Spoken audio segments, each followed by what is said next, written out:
The Buffalo Bills are staring down a golden opportunity, a win on Monday Night Football, and they roll into the bye week commanding a 5-win, 1-loss record. The path to get there isn't easy, but it's clear, and it runs straight through Atlanta. And that Falcons team, they've been quietly putting together something interesting. Not great, not elite, but just dangerous enough to ruin someone's night. The Bills can't let that be them. Now, let's set the stage. Primetime lights, Monday night, but heads up, this one kicks off an hour earlier than usual. 7:15 Eastern Time, not 8:15 like most Monday Night Football games. That's right. So if you're planning your evening around it, don't show up late. This one goes down in Atlanta, inside the Dome at Mercedes-Benz Stadium. That's significant because it's one of the few venues Josh Allen has never played in during a regular season game. After this one, he'll only have one more stadium left on the list, Levi's Stadium in San Francisco. And guess what? That's where the Super Bowl is this year. Could we be watching this team check boxes all the way to February? Buffalo is sitting at 4-1, coming off a frustrating loss to the Patriots. That game stung, no doubt, but the Bills have bounced back before, and they've got the firepower to do it again. Atlanta, meanwhile, is coming off their bye week. They're sitting at an even 2-2, with wins over the Vikings and Commanders, and losses to the Bucs, and a shutout defeat at the hands of Carolina, 30-0. So it's been a bit of a roller coaster for them. The man running the show for Atlanta? Head coach Raheem Morris. You probably remember him from his days with the Buccaneers, way back in the late 2000s. After bouncing around as an assistant with Washington, the Rams, and now Atlanta again, he's finally trying to build something long-term with the Falcons. And while it hasn't been spectacular, it's been stable. 14 wins, 8 losses so far under his second tenure in Atlanta. He's brought in young talent, found his quarterback of the future, and is trying to blend experience with development. That quarterback? Michael Penix, a name that college football fans will know well. He was electric at Washington, with a cannon for an arm and a flair for the dramatic. Penix was the 8th overall pick in this year's draft, and he's been thrown into the fire fast. Standing 6'3", 220 pounds, Penix has the size, the arm, and the pedigree. But through 7 starts in the NFL, he's still finding his way. His stats in 2025? A completion rate of 62%, averaging 230 passing yards per game with 3 touchdowns and 3 interceptions. Not bad, not great. Just young. The interesting part? Penix has a rocket arm, but he doesn't use it much. Only 4.8% of his throws are deep, 20 yards or more downfield. That's near the bottom of the league. In fact, he's only completed 1 deep ball all season. 1. And this isn't a guy with a weak arm. This is a player who ran a 4.46 at his pro day, who has the physical tools to make every throw and every run. But here's the wild part. He doesn't run, barely scrambles. Even in college, with all those injuries, Penix just didn't use his legs like you'd expect from someone so athletic. 11 total scrambles in the NFL. That's it. So what does this mean for the Bills? It means you can afford to crowd the line. Stack the box. Take away the easy throws and dare him to beat you deep. Because so far, he hasn't shown he can. The Bills' defense can afford to be aggressive. And they should be. But you can't sleep on the weapons around Penix. Atlanta has invested heavily in skill position players. Drake London, Kyle Pitts, and Bijan Robinson, all top 10 picks. All playmakers. And when they're on, they can tilt the game. London is a big-bodied receiver who runs routes like someone much smaller. He's physical, has elite ball skills, and can be a nightmare on contested catches. Pitts is still one of the league's biggest mismatches at tight end. His production has been up and down, but the potential is sky high. And then there's Bijan. If you know, you know. This guy is special. One of the most dynamic backs in the league already. Elusive, explosive, and just flat-out hard to bring down. Bijan Robinson is the kind of player that gives defensive coordinators nightmares. He's the real deal, and stopping him, or at least slowing him down, has to be priority number 1 for Buffalo's defense. Because when you don't, when you let a guy like that dictate the game, everything else falls apart. We've seen it before. Derrick Henry, Jonathan Taylor, Saquon Barkley. The list goes on. The Bills have had their struggles with elite backs in the past. They've also risen to the occasion before. Monday night, it's another test. Alongside Bijan, the Falcons mix in Tyler Allgeier. He's not flashy, but he's physical. A perfect thunder and lightning combo. Bijan had 64 carries through 4 games, Allgeier with 43. That's a solid 1-2 punch. And when Bijan lines up as a receiver, that's where things get dangerous. Over half of his receiving yards come after the catch. He's slippery. He's powerful. He can wreck your defense if you're not disciplined. So yeah, the Bills have to make sure it's not one of those 200-yard from scrimmage and multiple touchdowns kind of nights from him. We've seen it. We don't need to see it again. Now let's talk matchups. One of the biggest, Christian Benford versus Drake London. This is a big week for Benford. He hasn't looked quite like himself this season. But this matchup, it suits him. He's physical, strong at the catch point, and fits the profile of a corner who can hang with someone like London. Drake's going to get his. It's part of the deal. But Benford has a real opportunity to rise up and remind everyone why he was such a standout in his first 2 years. And another critical factor? Pressure. The Falcons are starting a backup right tackle in Elijah Wilkinson. He's a veteran, has started a lot of games, but he's not Kayla McGarry. This is a spot the Bills have to exploit. Greg Rousseau and Von Miller, this is your moment. Michael Penix is left-handed, so that right tackle spot, it's protecting his blind side. If there was ever a time to collapse the pocket from that edge, this is it. Make him uncomfortable. Make him move, because he doesn't want to. We've got enough tape now to know that. The Falcons' offensive line overall is solid. Jake Matthews at left tackle has been one of the most consistent linemen in football for a decade. Chris Lindstrom at right guard, arguably the best in the league at his position.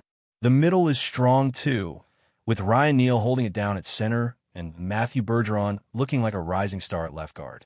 But it's that right tackle spot. That's the crack in the armor.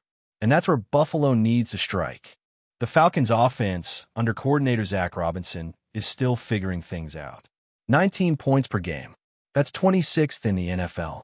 They run the ball almost half the time, 6th most in the league. But passing? Just 52% of their plays are through the air. They're 22nd in EPA per play, middling at best. They do convert third downs well, top 10 in the league. But they struggle in the red zone. Just 46% touchdown rate. So once again, the formula is there. Stop the run, force Penix to throw, especially in tight spaces, and you're in good shape. So, here's what it comes down to. The Bills need to stack the box and challenge Penix to beat them with his arm. Get aggressive. Force throws. Generate pressure off that blind side. Keep Bijan Robinson from taking over the game. And make Christian Benford rise to the occasion. That's the path. That's the mission. Let's flip the field and talk about what the Buffalo Bills offense needs to do against this Atlanta Falcons defense. A group that's shown flashes of being very tough, but still has plenty of holes to exploit. This isn't an elite unit, but it's a unit with speed, aggression, and some serious young talent. And they're led by a familiar face, defensive coordinator Jeff Ulbrich. Bills fans will recognize him from his time calling plays for the Jets defense over the past few seasons. And he's faced Josh Allen enough times to know how dangerous the Bills quarterback can be. But Allen knows him too, and that chess match could end up deciding a lot on Monday night. Now here's the stat that jumps off the page immediately. The Falcons blitz more than any team in the league. 44% of the time. That's an insanely high rate, and they're not just blitzing to create pressure, they're actually getting it. 7th in pressure rate across the NFL. So they're sending heat and making it count. The question is, will they keep doing it against Josh Allen? Because here's the thing. Allen is one of the best quarterbacks in the league when blitzed. He's currently 7th in EPA per dropback against the blitz. Not only that, but he's only pressured on 27% of blitz plays, which is the 3rd lowest rate in the league. That means not only is he effective, but his offensive line and protection schemes are doing a great job of keeping him upright when the defense brings extra rushers. So what does that mean for Monday? It means if the Falcons stick to what they've been doing, bringing pressure almost half the time, they're going to have to deal with Allen dissecting them if they don't get home quickly. And if they try to dial it back, they'll be stepping away from their defensive identity. It's a tough spot to be in, and exactly the kind of situation where the Bills' offense needs to strike. Atlanta's coverage scheme is also pretty straightforward. They run a ton of single-high looks. They're near the top of the league in cover 3, cover 1, and cover 4. That tells you something. They're rarely sitting back in two deep zones.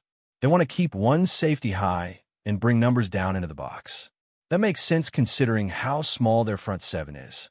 Only one player on their entire defense weighs more than 300 pounds. That's David Onyemata, their starting defensive tackle. The rest? Undersized edge rushers, hybrid linebackers, and converted safeties. They're built for speed and disruption, not power. That should scream one thing to Buffalo: run the ball. Run it early, run it often. This Falcons front has been shredded in the ground game this season. 27th in the league in EPA per rush allowed. They simply don't hold up well when teams commit to running downhill.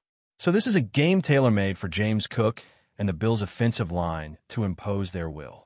You've got physical interior linemen like Connor McGovern and O'Cyrus Torrance. You've got versatile tight ends like Dawson Knox and Dalton Kincaid.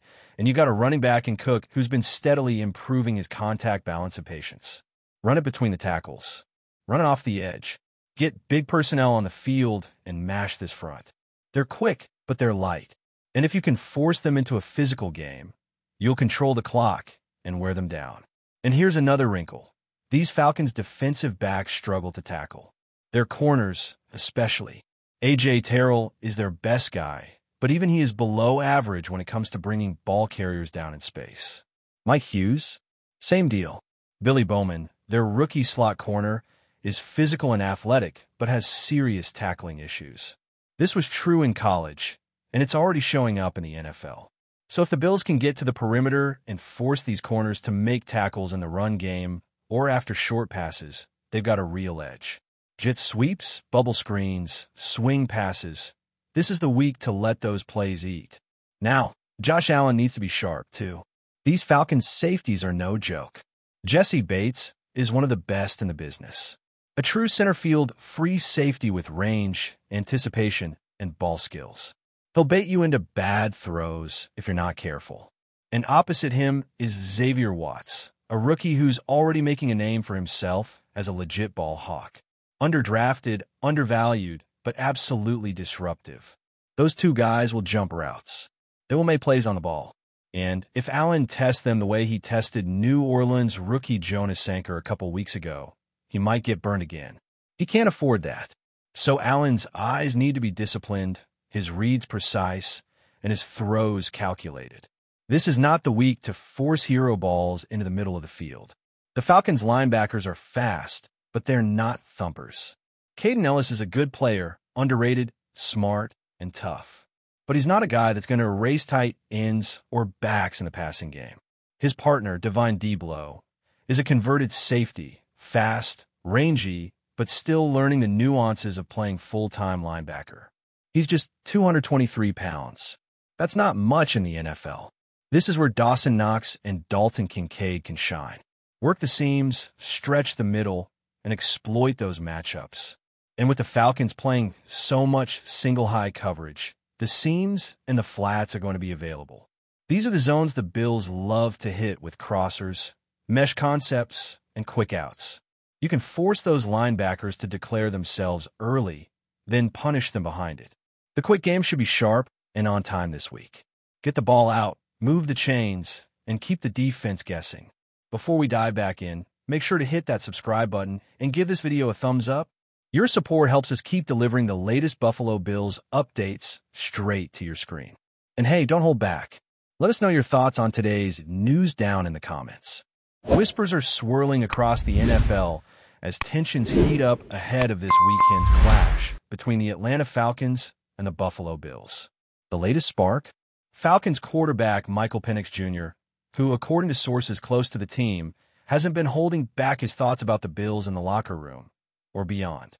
Insiders suggest that Penix Jr. didn't mince words when discussing Buffalo, describing the team's defense as overhyped and questioning whether their offense could keep up with Atlanta's pace. While the exact context of his remarks remains unclear, several teammates reportedly laughed off the comments, seeing it as PENIX trying to light a fire under himself and the squad. However, in a league where every word is scrutinized, it's already causing a buzz among fans and analysts alike. Social media has been ablaze since snippets of PENIX's remarks began circulating, with reactions ranging from excitement to skepticism. Some Falcons fans are cheering, seeing it as the confidence boost their team needs, while Bills supporters are taking it as a personal challenge, promising to let the field speak on Sunday. The talk around town is that PENIX Jr.'s comments could either be a masterstroke of mind games or a risky move that could backfire if the Bills come out firing. Veteran commentators have weighed in, suggesting that PENIX's bold words might reflect a growing mentality within the Falcons' locker room, one that's determined to shake up expectations this season. Others argue that underestimating Buffalo, especially with their dynamic offense, could be a costly mistake. Regardless, it's clear that the upcoming showdown is being hyped not just for the action on the field, but for the narratives swirling in the background. As game day approaches, all eyes will be on whether Michael Penix Jr.'s comments were mere bravado or the prelude to a statement performance. Either way, the rivalry feels charged, and fans are already counting the hours, eager to see if the Falcons' quarterback's words will fuel a stunning upset or give the Bills even more motivation to dominate the field. One thing is certain. This isn't just another Sunday matchup. It's a story that might define how both teams approach the rest of the season. That's a wrap for now. If you enjoyed the video and want to stay on top of all things Buffalo Bills, make sure to subscribe and hit that like button. We'd love to hear what you think in the comments. See you in the next update.